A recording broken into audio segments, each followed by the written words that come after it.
son Excellence William Amouri Yakutumba, il est sanctionné par sa position de bloquer les processus de la balkanisation. Voilà pourquoi on fait ça. Parce que quelqu'un, il se bat, il est blocage de la balkanisation. Alors l'Angleterre, l'Union européenne voit que non, c'est un élément dangereux. Il est en train de tout faire pour bloquer, pour étouffer nos initiatives de balkanisation. Voilà pourquoi on fait tout ça. Usikose kusubscribe channel yetu, like pia na share kwa ndugu zako pia. Gusa kikengele hicho, pia kikidole hicho kinachoinukia upande wa Kibengi TV. Obuela Mwila Dalton, bonjour. Bonjour. Vous êtes le porte-parole de la coalition nationale du peuple pour la souveraineté du Congo. Quelles sont vos analyses sur les préparatifs des élections prévues en décembre 2020? Ah oui, bon, nous étant que la CNPCC, nous ne sommes pas pour les élections. Parce qu'une grande partie du Nord Kivu est encore sous occupation étrangère, donc du Rwanda. Donc nous ne sommes pas pour les élections. Il fallait d'abord libérer la partie occupée afin qu'on finisse avec les élections. Mais il n'y a pas question des élections pour la CNPCC. La CNPCC n'accorde pas les élections. Pourquoi? Donc la grande partie du Nord Kivu est encore occupée par les Rwandais. Alors il fallait d'abord libérer la partie, parce qu'une fois qu'on fait les élections et la partie est encore occupée, c'est presque sacrifier les peuples congolais qui sont à Bunagana. Au Nord Kivu, il y a un état de siège. Il y a plus de 23 généraux congolais qui dirigent l'armée, et avec les conventions de Luanda en Angola, les conventions de Nairobi, les conventions de Bujumbura, il y a une accalmie signalée même par le président de East Africa Community, Evariste Ndayishimiye. Vous n'en êtes pas d'accord? Non, là je ne suis pas. Bon, la CNPCC n'est pas d'accord parce que, à notre avis, les troupes de l'EAC ne sont pas en mesure de maîtriser la situation. Voire même l'état de siège. L'état de siège n'est pas en mesure de maîtriser ou soit de contrôler la situation. Jusqu'à présent, le Bunagana est occupé. Jusqu'à présent, le Kiwanja est occupé. Donc l'EAC et l'état de siège ne sont pas en mesure de maîtriser la situation. Voilà pourquoi nous parlons que non, il y a pas, bon, les élections ne peuvent pas avoir lieu. Parce qu'une partie est encore occupée par les étrangers.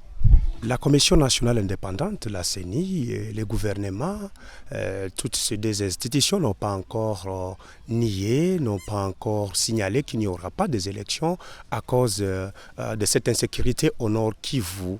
Vous, la CNPCC, vous pensez que cette requête sera bien accueillie, bien reçue par la Commission électorale?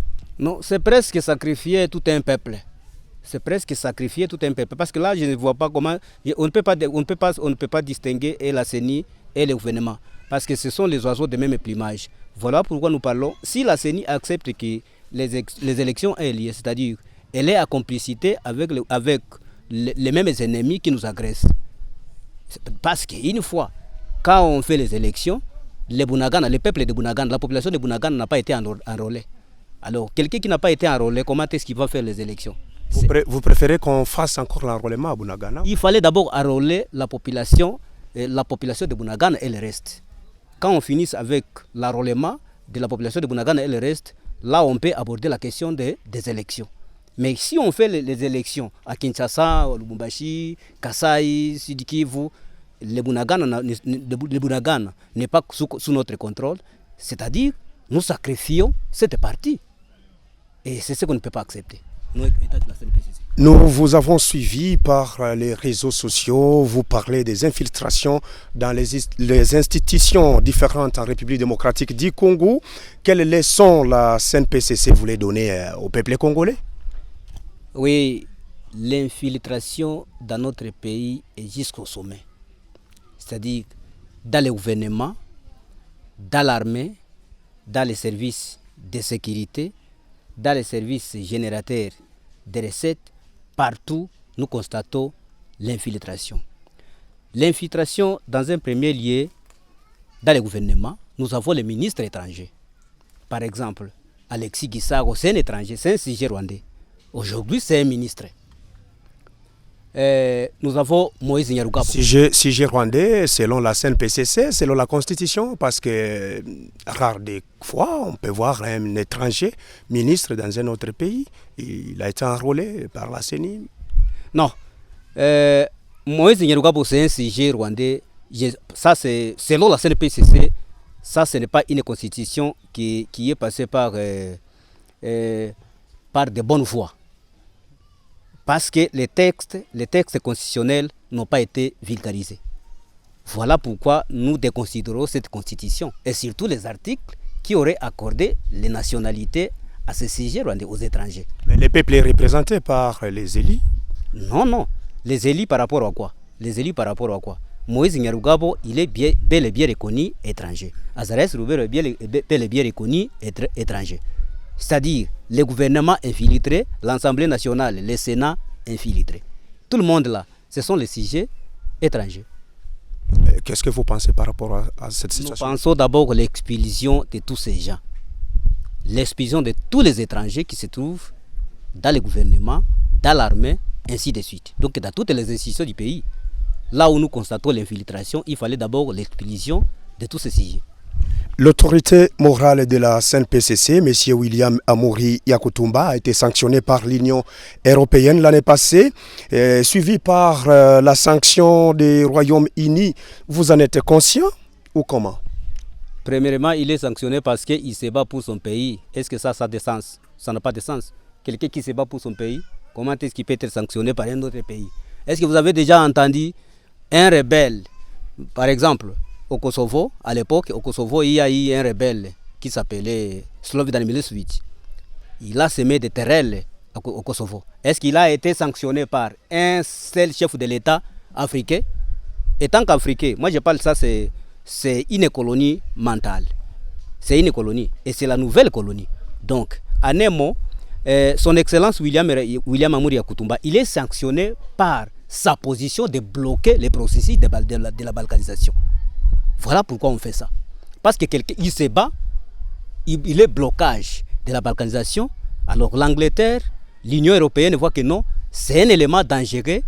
Il est en train de tout faire pour bloquer, pour étouffer nos initiatives de balkanisation. Voilà pourquoi on fait tout ça. Mais toutes ces sanctions vous ont un peu agacé. William Yakutumba, est-ce qu'il a été libre de circuler dans son pays après avoir été sanctionné? Non, il est libre de circuler un peu partout. Si le peuple congolais peut accorder qu'il circule, il peut circuler. Mais ça n'a rien à voir avec le gouvernement britannique, ça n'a rien à voir avec l'Union européenne. Le Congo est appartient aux Congolais, malgré tout. C'est ça. Si vous êtes tête à tête avec les rois de l'Angleterre, comment pourriez-vous répondre par rapport à cette sanction des Royaumes-Unis face à son Excellence William Amouri Yakutumba? D'abord, le Congo appartient aux Congolais. Et les Congolais eux-mêmes doivent chercher leur stabilité. Ce n'est pas à la Grande-Bretagne, ce n'est pas à l'Union européenne, ce n'est pas à la communauté internationale. Ces pays nous appartiennent. Et pour les initiatives de chercher la paix, c'est nous-mêmes qui en serons responsables. Ce n'est pas à l'Union européenne, ce n'est pas au Royaume-Uni. C'est nous-mêmes qui ferons tout pour que nous soyons libérés. Nous avons lu une alerte de la CNPCC qui parle de Minembwe, un danger pour les Congo. Lesquels de ces dangers vous parlez? Oui, Minembwe, normalement, c'est un danger pour notre pays. Parce que Minembwe, c'est la base. Minembwe, c'est presque Kigali. Comment? Minembwe, c'est presque Kigali parce que toutes les initiatives prises par les agresseurs, on commence par Minembwe. Et il faut voir quand on fait un pas en arrière, l'histoire de l'AFDEL. La guerre a commencé dans les hauts plateaux, justement à Minembwe. Et la guerre qui a commencé à Minembwe est arrivée jusqu'à Kinshasa. C'est-à-dire, quelque chose qui commence à Minembwe, c'est directement un danger. Minembwe, c'est la base du Rwandais. Minembwe, c'est la base, donc c'est la base de tous les Tutsis du monde. Voilà pourquoi nous parlons que c'est un danger pour notre État. Alors, il fallait d'abord démanteler la situation de Minembwe. Il fallait d'abord démanteler les groupes armés étrangers qui se trouvent aux environs de Minembwe et à l'intérieur de Minembwe. Et alors, on passe dans d'autres étapes. Il fallait d'abord maîtriser la situation de Minembwe. Quand vous parlez Minembwe, un danger pour les Congo, généraux, vous ne pensez pas ajouter un autre élément, donner d'autres éléments, d'autres arguments à l'Union européenne, au Royaume-Uni, qui sanctionne William Amouri Yakutumba, parce que dans cette sanction de l'Union européenne, William Yakutumba est cité propagateur des messages de haine. Vous haïssez les Banyamulenge que vous parlez aujourd'hui des Banyarwanda. Est-ce que premièrement l'Union européenne ou le Royaume-Uni peuvent nous donner un seul cas de viol? Un seul cas de viol commis par le mouvement, la CNPCC? Un seul cas. Parce qu'on ne peut pas dire, on ne peut pas sanctionner quelqu'un qui dit non, il a violé, il a violé. Est-ce que vous avez quelques cas? Il fallait d'abord nous pousser les arguments de dire non. Un cas, c'est-à-dire, il a violé une femme, une telle femme, en telle date, dans tel lieu. Mais s'il n'y a pas un cas, ce sont des fausses accusations. Des fausses accusations, ce sont des diffamations. Dans plusieurs ONG des droits humains, les structures des sociétés civiles alertent sur la présence des éléments de M23 dans les hauts et moyens plateaux de la province du Sud Kivu. Et nous vous avons lu quelque part, vous confirmez aussi qu'il y a les éléments de M23 dans les Sud Kivu. Tandis que le porte-parole de M23, le major Willy Ngoma, a nié tous ces propos. Qu'en dites-vous? Il n'y a pas la différence entre les Gumino. D'abord, il n'y a pas la différence entre les Gumino de Makanika et les M23 de Nord-Kivu. Sont des mêmes. Makanika, au mois de mars, il est allé à Bunagana pour se voir avec la base de M23. C'était quoi? C'était pour une coalition. Pour qu'il commence la guerre au niveau des moyens et hauts plateaux d'Uvira, Mwenga, Fizi. Alors c'est déjà une coalition. Alors comme ils ont fait une coalition au niveau de Bunagana, donc dans les moyens plateaux, nous attendons la guerre contre les M23. Il y a une présence remarquée au niveau des moyens et hauts plateaux de Fizi, Uvira, Mwenga. Donc nous avons des preuves, nous avons des informations précises qui nous témoignent qu'il y a déjà la présence des M23 au niveau et aux environs de Minembwe. Avez-vous aussi alerté, informé au gouvernement? Nous venons d'alerter. Tout de suite là, nous venons d'alerter. C'est pourquoi nous vous avions appelé, vous les médias, pour alerter la situation, pour alerter l'opinion nationale et internationale que nous avons déjà la présence des M23 aux environs et à l'intérieur de Minembwe. Et quelles sont alors les dispositions de la CNPCC face à l'insécurité de l'Est de la République démocratique du Congo, Aoubila? D'abord, nous allons commencer par nos recommandations. Parce que jusque-là, nous interpellons les Congolais à la détermination d'abord. La détermination. Les Congolais doivent être déterminés. À la seconde étape, les Congolais doivent passer à l'identification de notre ennemi. Il faut savoir qui est ennemi et qui ne l'est pas. C'est-à-dire l'ennemi interne et l'ennemi externe pour l'affronter. Ça, c'est la deuxième des choses. Et aussi, nous pouvons recommander à la communauté internationale de ne pas s'ingérer dans nos affaires internes. Comme le Congo nous appartient, ça n'engage que les Congolais. Ça, c'est la troisième des choses. Mais les histoires de sanctions, les histoires de nous chanter, les malfaiteurs, les semeurs de troubles, ça nous n'engage à rien. La seule chose pour nous, la CNPCC, c'est de faire voir à la communauté internationale que nous les Congolais, nous sommes à mesure de maîtriser notre situation, nous-mêmes, pas avec la communauté internationale. Parce qu'il y a plus de 20 ans, il y a la présence des troupes onusiennes dans notre pays. Mais ça n'a apporté aucune solution. Alors jusque-là, nous, la CNPCC, nous disons que non, nous prenons la situation à main, étant que Congolais. Ça n'a rien à voir avec la communauté internationale. Ça n'a rien à voir avec l'Union européenne. Nous prenons les choses à main, nous, étant que la CNPCC.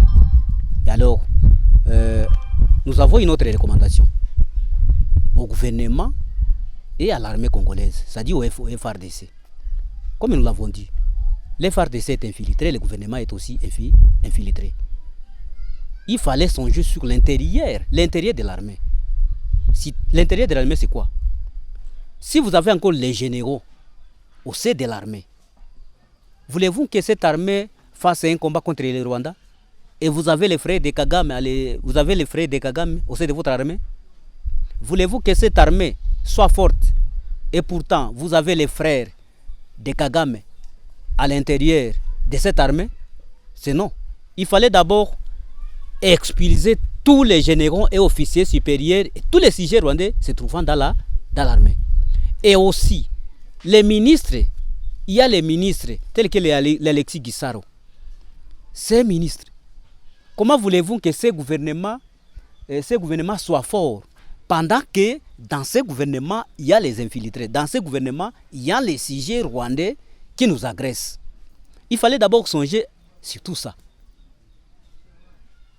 À notre avis, chasser les Rwandais dans les gouvernements, ou soit dans l'armée, c'est une bonne chose. Ça nous apportera une meilleure solution pour trouver la paix dans notre pays. En 2007, William Amuri Yakutumba dit que mon pays est infiltré, je vais libérer mon pays. En 2008, il s'est installé à Makobola pour barrer la route à l'entrée de l'opération Kimiade dans les territoires des Fizi. Ça fait des années, vous êtes dans les maquis.